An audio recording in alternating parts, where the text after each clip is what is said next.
Naman na. Nauubusan na ako ng lakas kakangiti. Isa pa?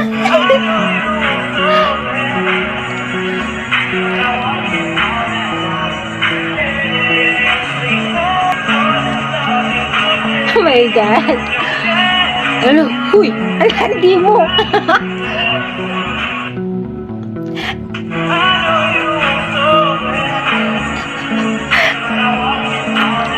Gusto ko talaga makita to si Ken.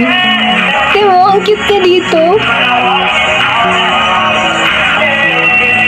Bagay sa kanya ngayon yung hairstyle niya. Angas. Gustong gusto yung ilong talaga ni Ken pag naka side view. Ganda ng forma eh. Ilang beses ko na ito pinanood. Oh my God,